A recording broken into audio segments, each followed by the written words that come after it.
Hello, everybody, and welcome to the Great America Show. It's great to have you with us. Thanks so much for joining us today.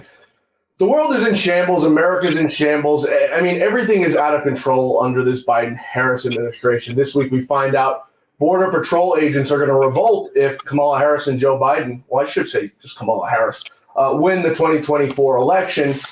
They're going to get the hell out of there and take retirement early because they can't deal with 4 more years of what's been going on in this country. Another big issue here at home is the economy. And as you hear me often say on this show, it teeters. And the economy was something Lou took, great pride in and attention to on this show because it affects all of our daily lives, whether it be the inflation that we deal with every single day, us Americans who have 401ks, Americans who are trading in the stock market, or just simply Americans who go shopping every single day who can't afford a carton of eggs, a gallon of milk, the bare necessities we need, laundry detergents. The Biden administration under this president has made it impossible for almost all of us to live. But President Trump, it seems, is on the horizon to victory in November, on November 5th. At least we could hope for America. He was at the Chicago Economic Club this week, meeting with a not-so-smart man. He's a Bloomberg News editor-in-chief, and he completely owned this man. I want to bring in our guest today who knows a little bit about economics. He's John Lonski. He's the founder and president of the Lonski Group. John, first of all, thanks so much for joining us here on the Great America Show. Thank you, John. I want to begin with first a clip for the audience on how this interview with President Trump and John Micklethwait, I think is how you say his name, the Bloomberg News editor-in-chief, how their conversation started. Take a listen. You said, President Trump, at the moment there is a thing called the Trump trade in the markets. Do you know what that is? The Trump trade is very simple. People are betting that your policies are going to drive up debt, they're going to drive up inflation, so they're going to drive up interest rates. Are the investors wrong? Yeah, I had 4 years no inflation. I had 4 years no inflation. But that was when you had much. I had 4 years. It's better than that. And Biden, who has no idea where the hell he is, okay? Biden went 2 years with no inflation because he inherited from me. And then they started spending money like drunken sailors. They spent so much money. It was so ridiculous, the money they were spending. They were spending on the Green New Scam. The Green New Scam, the Green New Deal, it was conceived of by AOC +3. She never even studied the environment in college. She went to a nice college. She came out, she just said, the Green New Scam. She just named all these things. President Trump, the issue the markets are looking at the fact you are making all these promises. Latest one was car loans. You're flooding the thing with giving giveaways. But we're going to grow. I was actually quite kind to you. I used 7 trillion. The upper estimate is 15 trillion. People like the Wall Street Journal, who's hardly a communist organization, yeah, but you don't know. They have criticized you on this as well. You are running up enormous debt. What does the Wall Street Journal know? I'm meeting with them tomorrow. What does the Wall Street Journal know? They've been wrong about everything. So have you, by the way. You've been wrong about You're trying to turn this. You're trying to turn this. You've been wrong about You're trying to turn this into debate. There are business people. But you're wrong. You've been wrong. You've been wrong all your life on this stuff. John Lonski, Trump taking his latest victim. I can't seem to understand, John, why these people do this to themselves.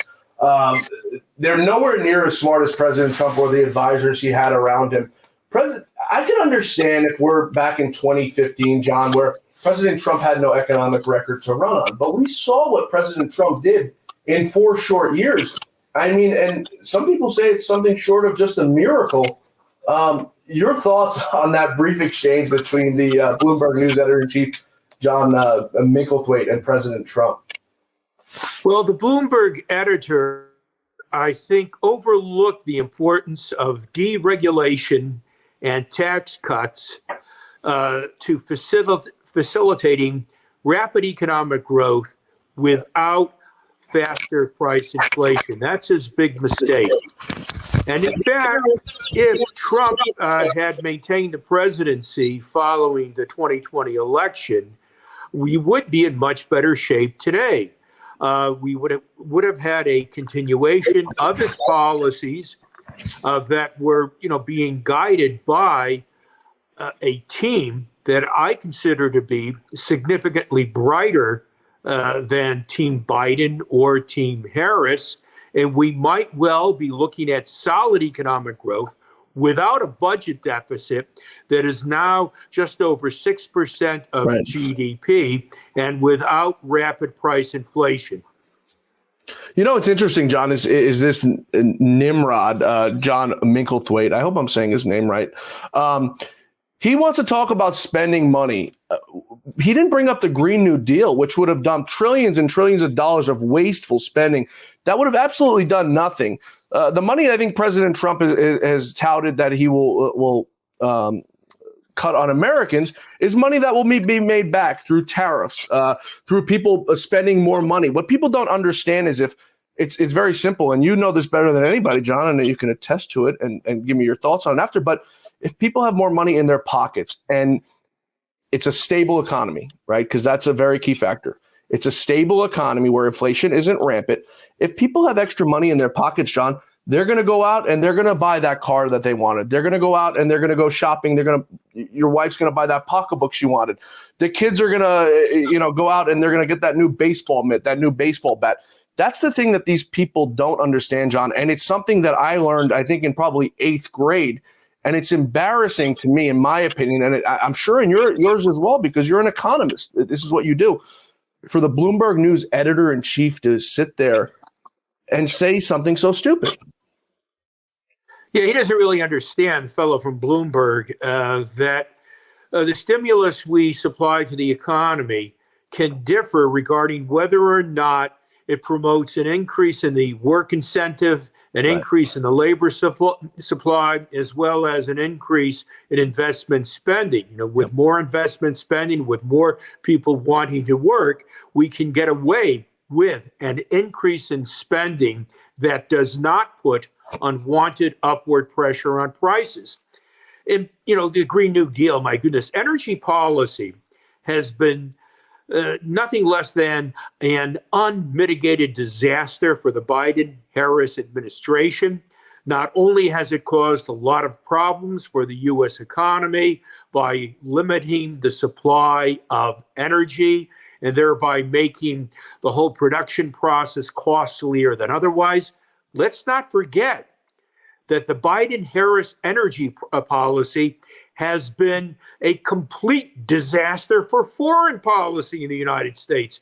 My goodness, it was by going ahead and pushing fossil fuel prices sharply higher that we enriched the belligerent states of Iran and Russia, and we're paying for that dearly today. Energy policy is very important for the domestic economy, international economy, and for world peace. I don't think I could have said it better myself, John. I'm by no means an economist. I'm just a guy who reads the Wall Street Journal every now and then or every day.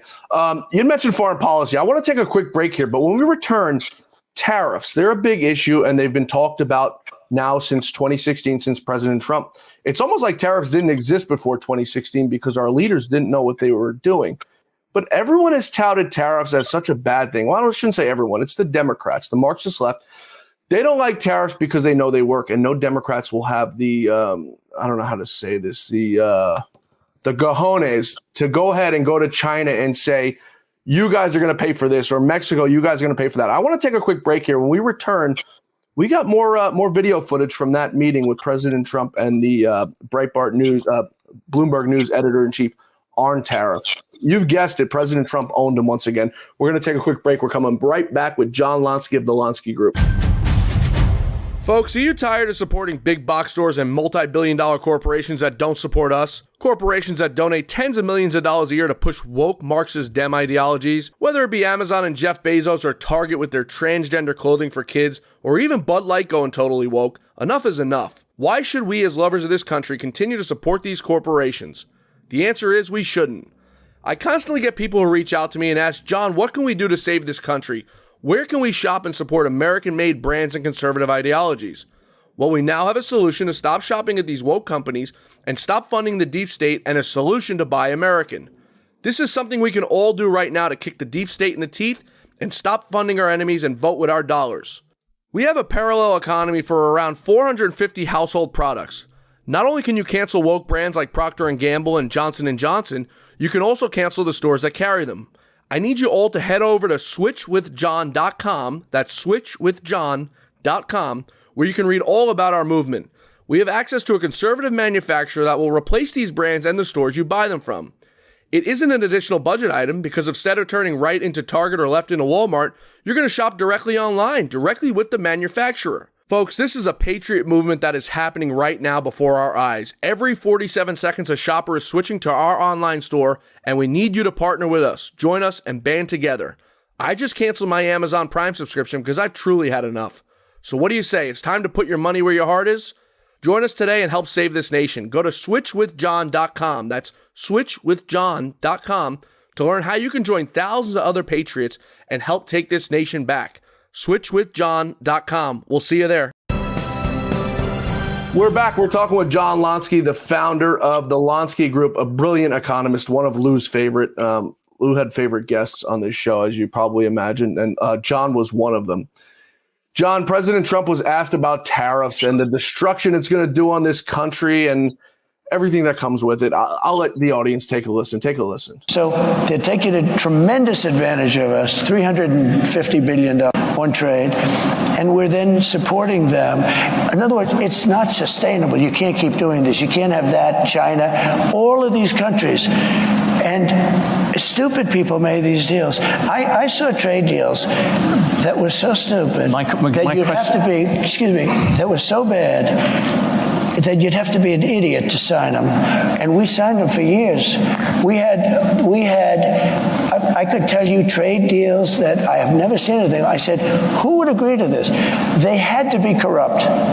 They had to be corrupt. To make those deals, they had to be corrupt because there is no way a rational human being, I always say either corrupt or extremely stupid, because there's no way a rational human being would ever sign the trade deals that this country signed. And I got out of many of those deals.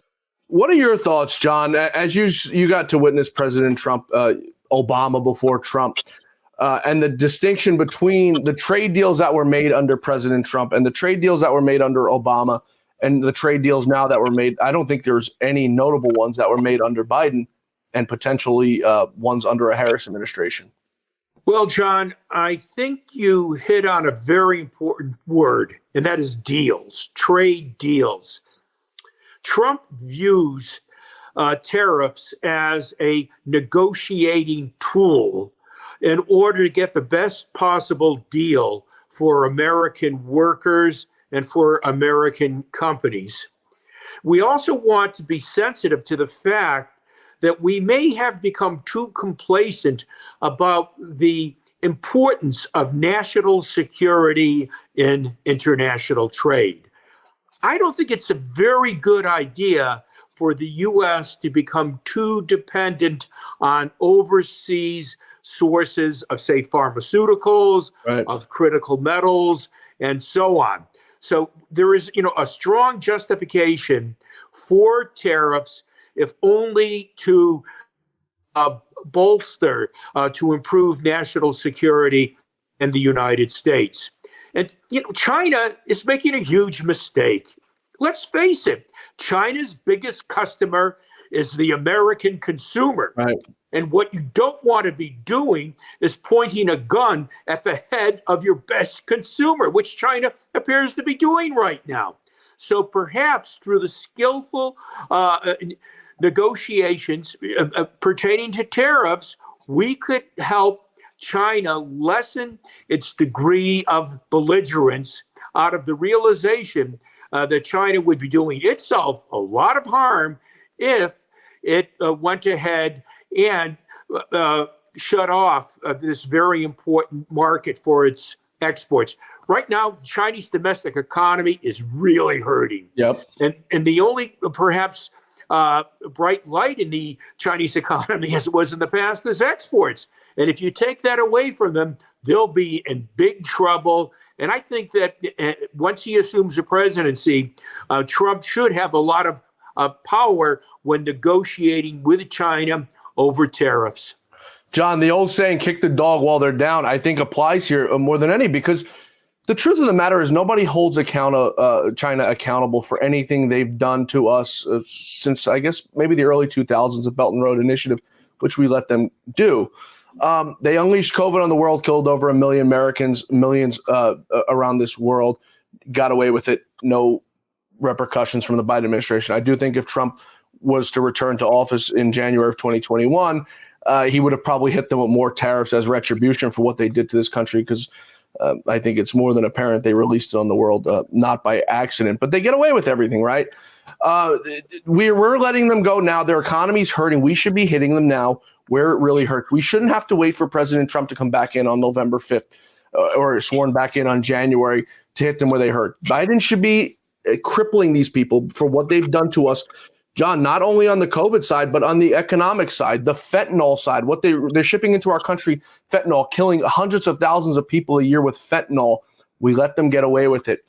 But this guy, I can't get over it. This Bloomberg News editor-in-chief thought he knew about the tariffs. Take a listen to President Trump take him to town on tariffs, because he's one of the savants, this fella from Bloomberg. Take a listen.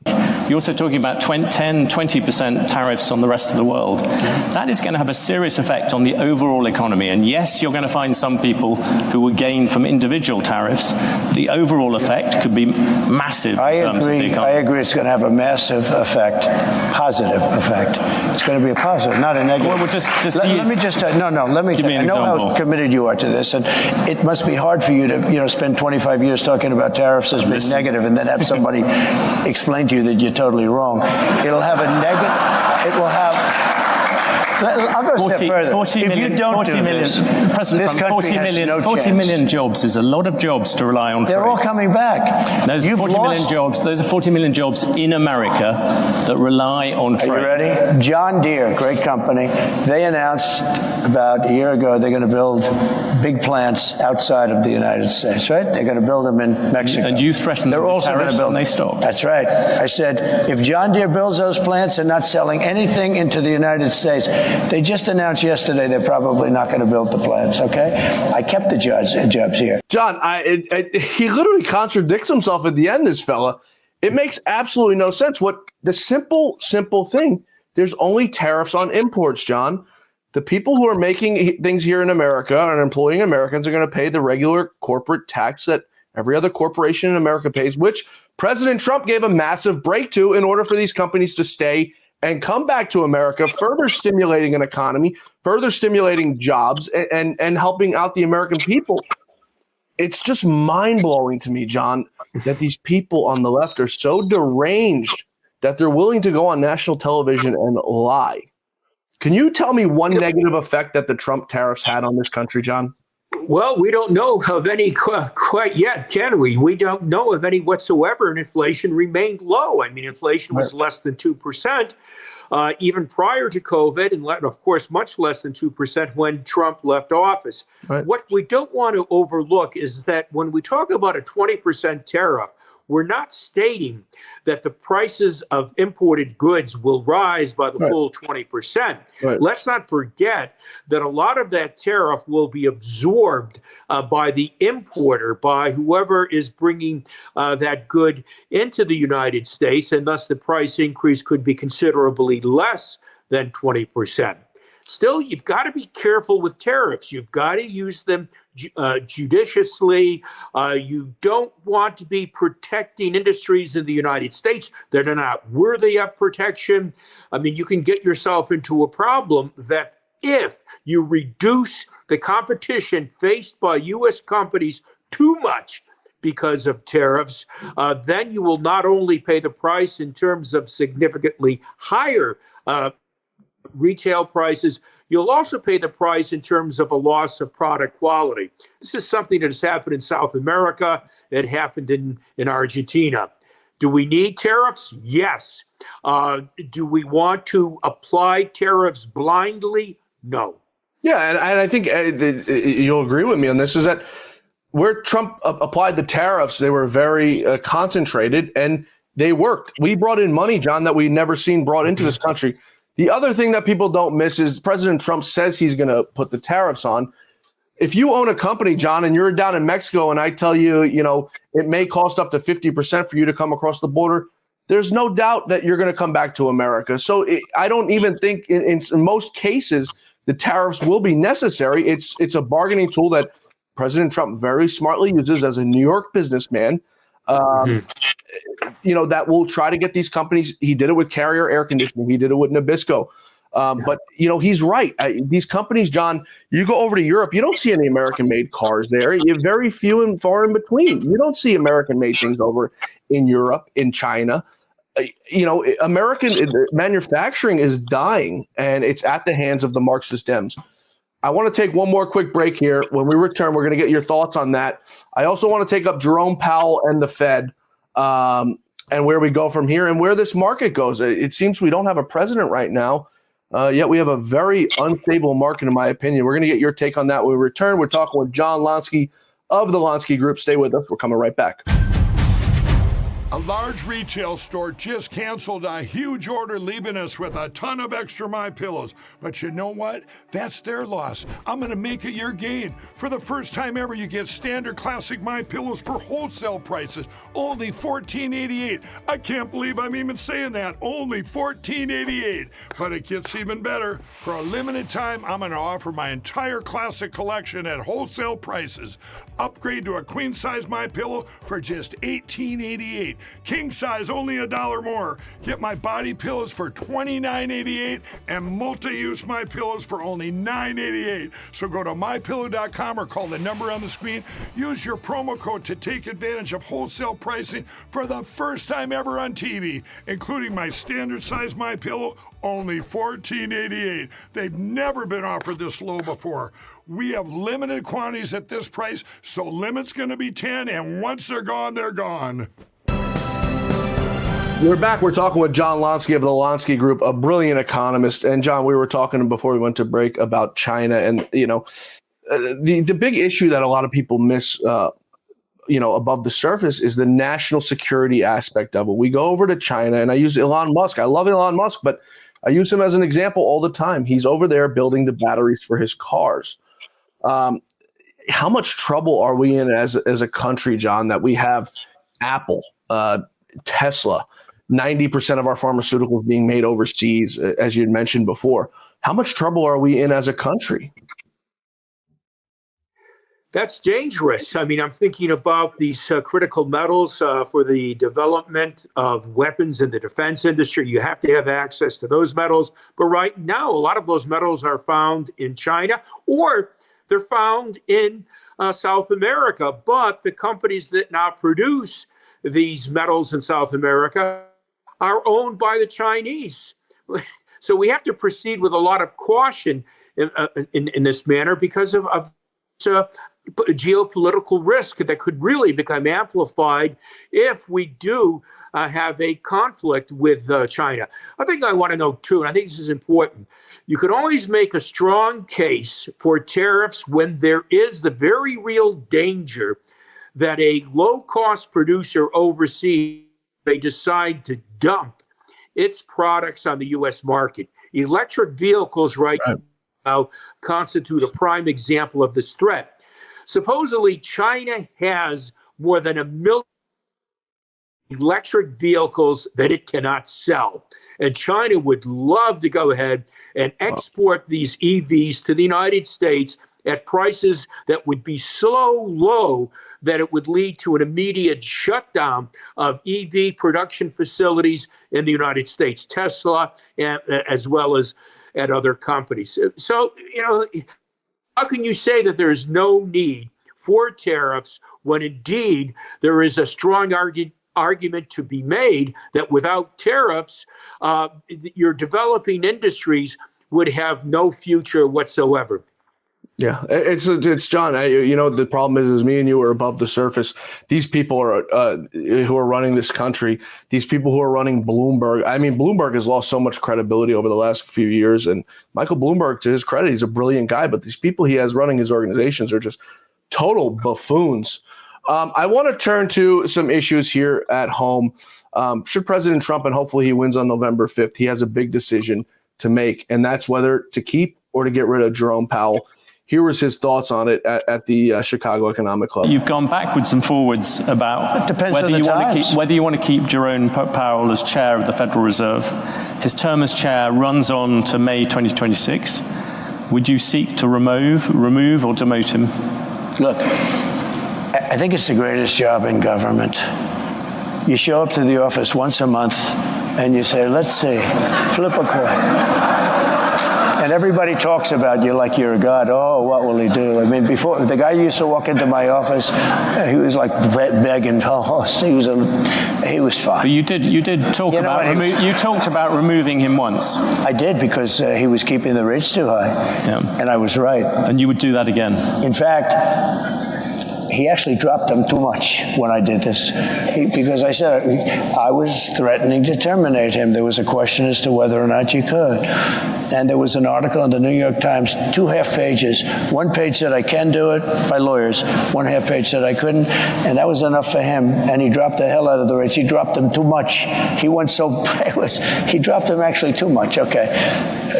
Here's the story. I think that if you're a very good president with good sense, you should be able to at least talk to him. No, I don't say make the decision at all, but I've been a very successful businessman. I've done really good, much better. Now people are understanding how good I've done because they're seeing it much better than the fake news wants to give me credit for. So, John, what's your thoughts on Jerome Powell? I'm sort of tied and torn because it seemed like he's played politics a little bit too much during COVID. He was sort of playing games with the rates when they needed to be lowered. President Trump, as he said, he had to almost threaten him to do something to stimulate the economy that was hurting so bad. Now you've got an economy that's teetering, and he's sitting there cutting rates and doing this, and it's almost like it's to try to save face for Joe Biden and Kamala Harris. What is your thoughts? Well, what you just mentioned is a real possibility that this latest rate cut, the depth of the rate cut, was politically motivated in order to provide a boost to Harris. You can't argue that that was not the case. He's made a lot of mistakes. I think that his approach to the job is absolutely missing in one very important point. Back when Alan Greenspan was Fed chairman, he was not afraid to bring up the importance of a thought to be gargantuan federal budget deficit to the long-term performance of the U.S. economy. My goodness, I can't believe it. We even have a bigger deficit relative to GDP today. It's more than 6%. At this stage of an economic recovery, the deficit should be no higher than 3 to 3.5% of GDP. It's $1.8 trillion with perhaps every chance of approaching $2 trillion next year. This is ridiculous. And this should be brought up by the Fed chairman over and over again, like it was by Greenspan. But no, Jerome Powell, not a peep out of him regarding the deficit. And the deficit helps to explain why, despite this latest rate cut by the Federal Reserve, they cut Fed funds by 0.5 percentage point. Instead of moving lower, the 10-year Treasury yield and long-term mortgage yields have climbed higher. I think the hardest thing to explain to someone these days is how you make more money on a bond and a yield in 6 months, leaving your money there, than on a 5-year. It's sort of so ass back, or a 10-year it's like almost unimaginable to try to explain to someone. It's better to just let it go and go ahead and buy into your bonds and stuff.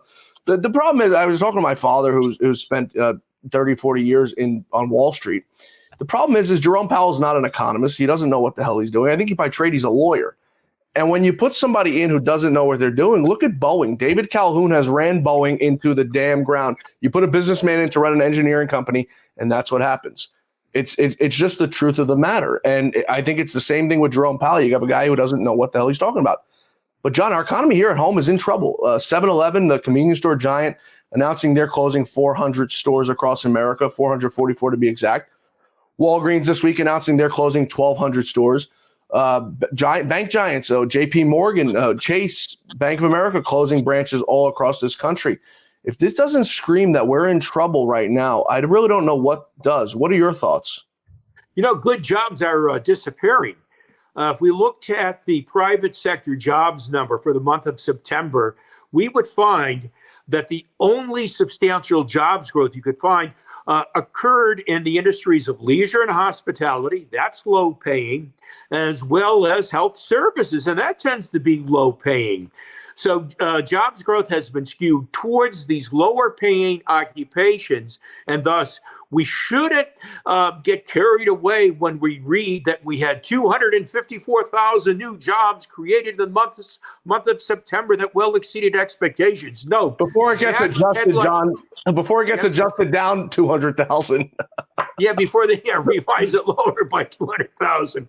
But the fact of the matter is there's lack of quality jobs being created in this country, and that is why that early October reading on consumer sentiment from the University of Michigan close to a historical low. And by the way, when we had consumer sentiment in the month of October as low as it was this past early October, the incumbent party always lost the presidential election. And I wouldn't be surprised if history repeats itself. Also note, too, that a lot of these jobs being created are either directly or indirectly being funded by the government. Government jobs are doing great, as well as jobs in healthcare that are, in effect, often funded by the government. And let's not forget, some of those construction jobs are related to the subsidies provided to companies that are building with microchip factories, as well as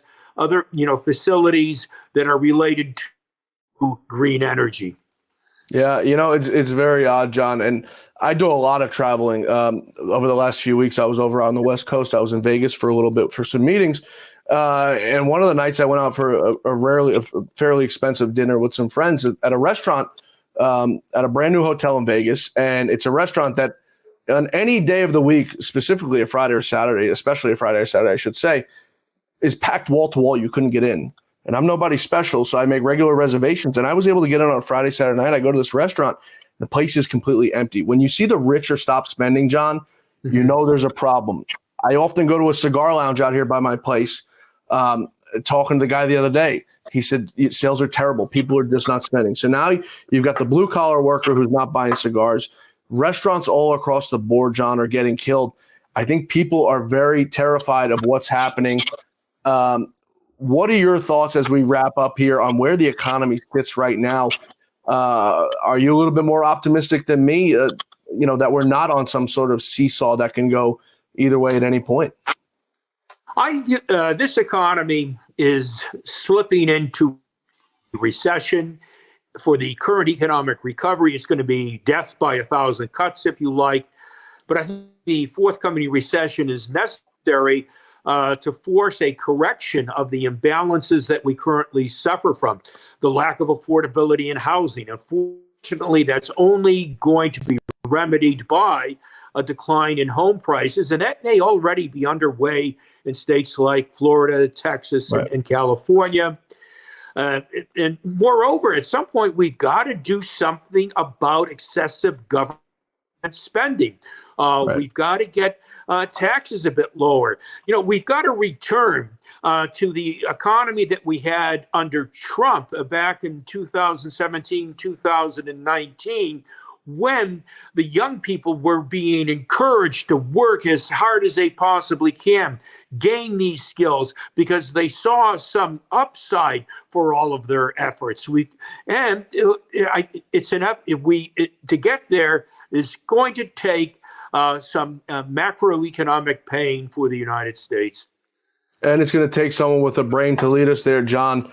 And I think that man is President Trump. Thanks for all the good work that you do and the good work the word that you get out there and the honesty, because as we saw through those video clips from that fella at Bloomberg, there's not very many honest people out there who will tell the truth. And John, you're one of them. We appreciate it. John Lonski of the Lonski Group. John, thanks so much. Thank you so much, John. Thanks to John Lonski, and thank you all for being with us today here on The Great America Show. Please be sure to join us back here tomorrow for The Great America Show as our quest for truth, justice, and the American way continues. Thanks again for being with us today. We'll see you right back here tomorrow. May God bless you. May God bless America. And may God bless the great Lou Dobbs.